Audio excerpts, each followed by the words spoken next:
చిన్న వయసు నుండి ఆయన ఎదుర్కొన్న అవమానాలేంటి? దేశ తలరాతతో సమానమైన రాజ్యాంగాన్ని రాసే స్థాయికి ఎలా చేరుకున్నారు? ముట్టుకోవడానికి కూడా వీలు లేదన్న వ్యక్తి దేవుడిలా కొలిచే స్థాయికి ఎలా ఎదిగారు? ఇలా ఎంతో స్ఫూర్తిని కలిగించే అంబేద్కర్ గారి జీవిత చరిత్రను ఇప్పుడు తెలుసుకుందాం.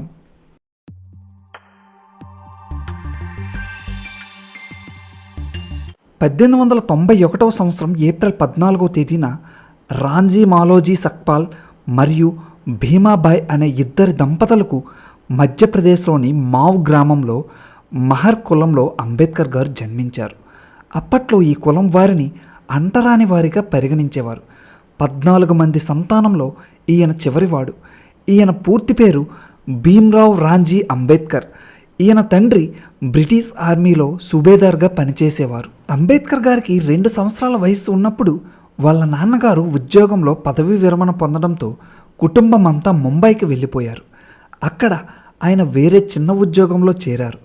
ఆదాయం తగ్గడంతో ఆర్థికంగా కష్టాలు మొదలయ్యాయి. అంబేద్కర్ గారికి 6 ఏళ్ల వయసు ఉన్నప్పుడు వాళ్ళ అమ్మగారు మరణించారు. అప్పటికే 14 మందిలో 3 కొడుకులు 2 కుమార్తెలు మాత్రమే మిగిలారు. మిగిలిన వారంతా చనిపోయారు. దళితుడు అనే కారణంతో ఈయన చిన్న వయసు నుండే ఎన్నో అనుమానాలు ఎదుర్కొన్నారు. చిన్నప్పుడు వాళ్ళ అన్నయ్యతో కలిసి వేరే ఊరికి నడిచి వెళ్తుంటే బాగా దాహం వేయడంతో దగ్గరలో ఉన్న ఒక ఇంటికి వెళ్ళి తాగడానికి నీటిని అడిగితే అంబేద్కర్ గారు మహర్ కులానికి చెందినవారు అని తెలిసి నీళ్లు ఇవ్వకపోగా పక్కనే ఉన్న మురికి గుంటలో నీటిని తాగమని తిట్టి పంపించేశారు. ఇక తప్పక దాహంతోటే కొంత దూరం నడిచి వెళ్ళాక ఒక ఎద్దుల బండి కనిపించింది. అది ఎక్కి కొంత దూరం వెళ్ళాక ఆ బండివాడికి ఈయన మహర్ కులానికి చెందినవాడని తెలిసి వాళ్ళను తిట్టి బండి నుండి దింపేశాడు. చివరకు వాళ్ళు 2 డబ్బులు ఇస్తానని బ్రతిమలాడితే అప్పటికే ఆ బండి మైలు పడిపోయిందని చెప్పి వాళ్ళని ఆ బండి మీద వెళ్ళమని ఆ బండివాడు దూరంగా నడిచి వచ్చేశాడు. చివరికి స్కూల్లో కూడా మిగిలిన పిల్లలు అందరూ లోపల కూర్చుంటే అంబేద్కర్ మాత్రం తరగతి గది బయట తలుపు దగ్గర కూర్చునేవారు. ఒకసారి ఒక ఉపాధ్యాయుడు బోర్డు మీద ఒక లెక్క ఇచ్చి చేయమంటే ఎవ్వరూ చేయలేకపోయారు. కానీ అంబేద్కర్ గారు చేయడానికి బోర్డు దగ్గరకు వెళ్తుంటే ఆ బోర్డు దగ్గరలో తమ భోజనాల క్యారేజ్లు ఉన్నాయని అవి మైలు పడిపోతాయని అంబేద్కర్ గారు బ్లాక్ బోర్డు దగ్గరకు ముట్టుకోవడానికి మిగిలిన పిల్లలు ఒప్పుకోలేదు. చివరికి దాహం వేస్తే కుండలోని మంచినీళ్ళు కూడా తాగడానికి అనుమతి ఉండేది కాదు. అగ్రకులానికి చెందిన వారు ఎవరైనా వచ్చి గ్లాస్తో పైనుంచి నీటిని పోస్తే వాటిని దోసిళ్లతో పట్టుకొని తాగవలసి వచ్చేది. ఎక్కువగా ఆ స్కూల్ ప్యూన్ నీటిని పోసేవాడు. ఒకవేళ ఆ ప్యూన్ రాకపోతే ఆ రోజు నీళ్లు ఉండేవి కావు. ఇలా కొన్ని రోజులైతే ఒక్క చుక్క నీటిని కూడా తాగకుండా ఇంటికి వెళ్ళిపోయేవారు. ఆ విధంగా ప్రతి చోట కులం పేరుతో ఆయన వివక్షతకు గురయ్యేవారు. అయితే చదువులో మాత్రం అంబేద్కర్ ముందు ఉండేవారు. దాంతో కృష్ణాజీ అంబేద్కర్ అనే ఒక ఉపాధ్యాయుడికి మాత్రం అంబేద్కర్ అంటే అభిమానం ఉండేది. అప్పటి వరకు అంబేద్కర్ గారి ఇంటి పేరు అంబవాడేకర్. కానీ ఆ ఉపాధ్యాయుడు ఆ పిల్లవాడి మీద ఉన్న అభిమానంతో అంబవాడేకర్ అనే పేరును తీసేసి తన పేరైన అంబేద్కర్గా మార్చారు. అప్పటి నుండి ఈయన పేరు బిఆర్ అంబేద్కర్గా మారింది. అలా 1907లో ఎల్ఫిన్స్టోన్ హై స్కూల్లో మెట్రిక్యులేషన్ పూర్తి చేశారు. ఆ కాలంలో ఒక దళితుడు మెట్రిక్యులేషన్ పూర్తి చేయడం ఒక గొప్ప విషయమే. దాంతో ఆయనకు సన్మానం కూడా చేశారు. దానిలో భాగంగానే ఉన్నత చదువుల కోసం ఆయనకు ఆర్థికంగా సహాయం చేయడానికి కొందరు ముందుకు వచ్చారు. అయితే పై చదువులకు వెళ్ళడానికి ముందే అంబేద్కర్ గారికి 15 ఏళ్ల వయసు ఉన్నప్పుడు 9 ఏళ్ల వయసు ఉన్న రమాబాయ్ అనే అమ్మాయితో పెళ్లి చేసేశారు. అప్పటికే బరోడా మహారాజ్ సాయాజీరావు గైక్వాడ్ పేద విద్యార్థులకు ఆర్థికంగా సహాయం అందిస్తున్నారు అని తెలుసుకున్నారు. అలా బరోడా సంస్థానం నుండి వచ్చే నెలకు ₹25 స్కాలర్షిప్తో 1912 నాటికి ముంబై యూనివర్సిటీ నుండి economics and political science degree పట్టాను పొందారు. తరువాత అదే బరోడా సంస్థానంలో ఉద్యోగం కూడా దక్కింది. కానీ అంబేద్కర్ గారికి ఇంకా పై చదువులు చదువుకోవాలని కోరిక మనసులో ఉండేది. దీని గురించి మహారాజ్కి చెప్తే ఆయన దానికి ఒప్పుకొని ఒక షరతు పెట్టారు. అదేంటంటే విదేశాల్లో చదువు పూర్తయి ఇండియాకు వచ్చిన తరువాత బరోడా సంస్థానంలో 10 సంవత్సరాలు పనిచేయాలని షరతు పెట్టారు.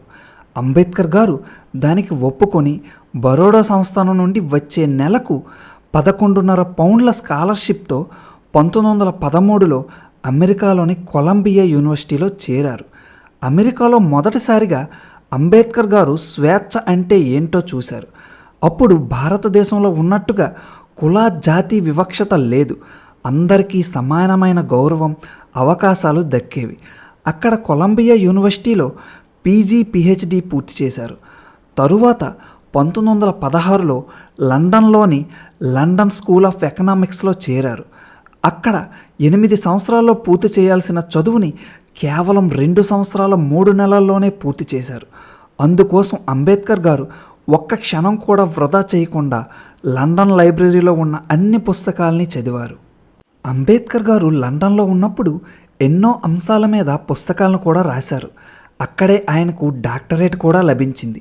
కానీ కొంతకాలానికి బరోడా సంస్థానం కేటాయించిన స్కాలర్షిప్ అయిపోయిందని, వెంటనే బరోడా సంస్థానంలో ఉద్యోగంలో చేరాలని ఉత్తరం అందింది. దాంతో 1917లో అంబేద్కర్ వెనక్కి వచ్చి ఒప్పందం ప్రకారం బరోడా సంస్థానంలో రక్షణ శాఖలో ఉద్యోగంలో చేరారు. అక్కడ ఆయనకు ఒక గొప్ప అధికారిగా ఉద్యోగం దక్కింది. కానీ ఈయన నిమ్న కులస్తుడు కావడంతో ఆయన కింద ఉండే ఉద్యోగులు కూడా ఆయన్ని గౌరవించేవారు కాదు. ఏదైనా ఒక ఫైల్ ఇవ్వాలంటే దూరం నుండే ఆయన టేబుల్ మీదకు విసిరేసేవారు. చివరకు ఆయన ఉండడానికి అద్దెకు కూడా ఎవ్వరూ ఇల్లు ఇచ్చేవారు కాదు. చేసేదే లేక ఒక పార్సీల సత్రంలో ఉండేవారు. కొన్ని రోజులకి వాళ్ళకి కూడా ఈయన నిమ్న కులస్తుడు అని తెలిసి వాళ్ళు కూడా గెంతేశారు. చదవాలన్నా, పని చేయాలన్నా, ఉండడానికి ఇల్లు కావాలన్నా, చివరికి నీళ్లు తాగాలన్నా కూడా కులం అడ్డు వచ్చేది. మనల్ని ఎవరైనా చిన్న మాట అంటేనే పడం కదా. అలాంటిది ఇలాంటి ఘోర అనుమానాలు ఎదురైతే మనం తట్టుకోగలమా? కానీ ఆయన వాటన్నింటినీ సహించారు. చివరికి తన పరిస్థితిని బరోడా మహారాజ్కి చెప్పుకొని ఆయన ఏమీ చేయలేనని చెప్పడంతో ఉద్యోగానికి రాజీనామా చేసి తిరిగి ముంబై వెళ్ళిపోయారు. ఎటువంటి ఉద్యోగం లేకపోవడంతో ఆదాయం కోసం ట్యూషన్లు చెప్పడం, కంపెనీలకు సలహాలను ఇచ్చే ఒక చిన్న కన్సల్టింగ్ బిజినెస్ కంపెనీని మొదలుపెట్టారు. మళ్ళీ కొన్ని రోజులకు అంబేద్కర్ గారు అంటరాని వాడని తెలిసి వ్యాపారులు కూడా ఆయన దగ్గరకు రావడం మానేశారు.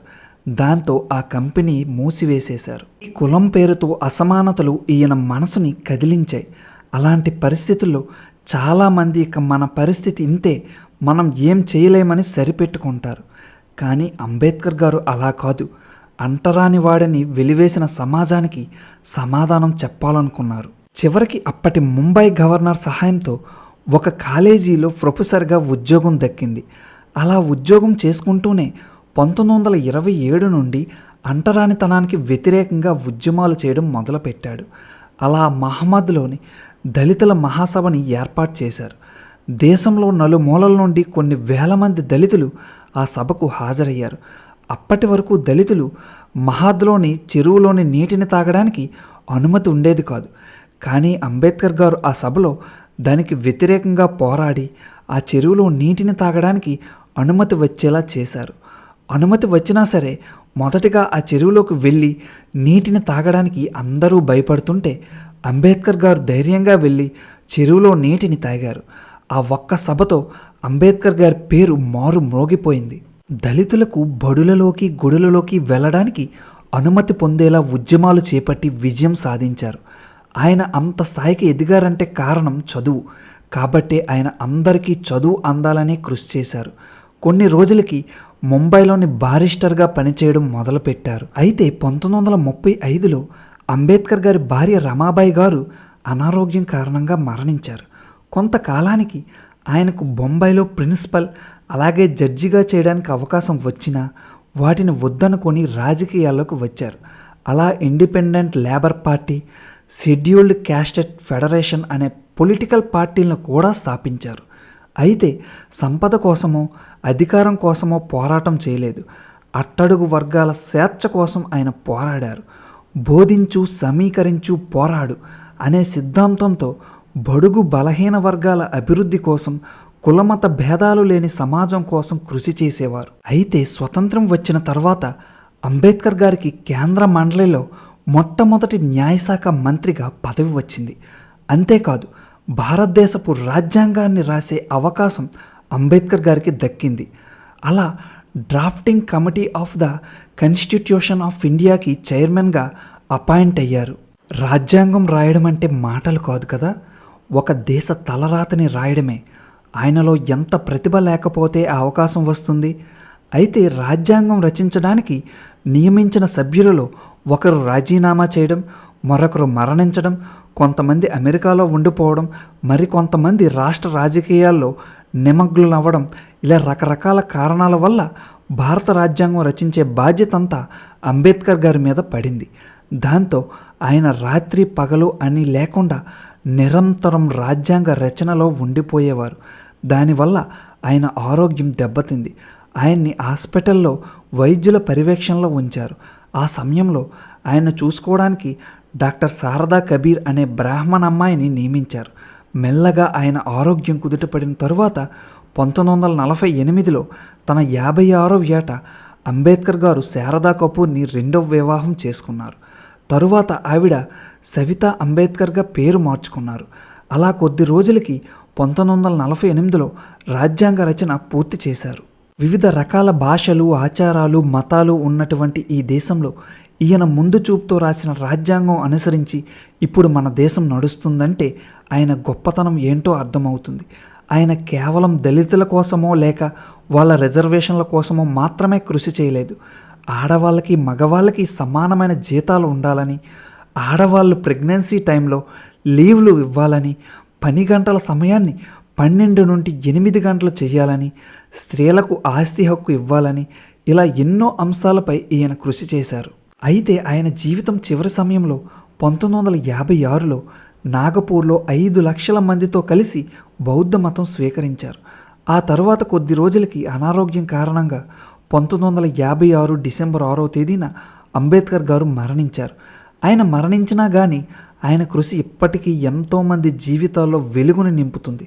ఒకవేళ ఆయన పూనికను ఉండకపోతే ఈనాటికి బడుగు బలహీన వర్గాల జీవితాలు ఇంకా అలాగే ఉండిపోయేవేమో. అందుకే ఈయన చేసిన సేవలకు గాను 1990లో భారత ప్రభుత్వం భారతదేశపు అత్యున్నత పురస్కారమైన భారతరత్న అవార్డుతో సత్కరించుకుంది. కొలంబియా యూనివర్సిటీ ప్రపంచంలోనే టాప్ స్కాలర్స్ లిస్ట్లో ప్రకటిస్తే దానిలో మొదటి పేరు అంబేద్కర్ గారిదే ఉంది. ఎందుకంటే BA, MA, MSc, DSc, PhD, LLD, barrister ఇలా ఎన్నో డిగ్రీలను ఈయన సాధించారు. ఒక వ్యక్తి ఒక జీవితకాలంలో ఎన్ని డిగ్రీలను పొందడం అంటే మాటలు కాదు. ఈయన Hindi, Pali, Sanskrit, English, French, German, Marathi, Persian and Gujarati ఇలా 9 భాషలు మాట్లాడగలరు. కేవలం ఈయన రాజ్యాంగ నిర్మాత మాత్రమే కాదు, philosopher, anthropologist, historian, speaker, writer, economist, scholar, editor ఇలా ఒకే వ్యక్తిలో ఎన్నో ప్రతిభలు, నైపుణ్యాలు ఉండేవి. అంతేకాదు ప్రపంచంలో ఎక్కువ విగ్రహాలు ఉన్న నాయకుడు కూడా అంబేద్కర్ గారే. 2012లో ద గ్రేటెస్ట్ ఇండియన్ ఎవరు అనే పోలింగ్ జరిగితే మొదటి స్థానంలో అంబేద్కర్ గారే ఉన్నారు. దీన్ని బట్టి ఆయన సమాజంలో ఎంత ప్రభావం తీసుకువచ్చారో అర్థం చేసుకోవచ్చు. గైస్, ఇలాంటి బయోగ్రఫీస్ మరెన్నో తెలుసుకోవాలనుకుంటే ఇప్పుడే మన ఛానల్ని సబ్స్క్రైబ్ చేసుకొని సపోర్ట్ చేయండి. Thank you. జై హింద్.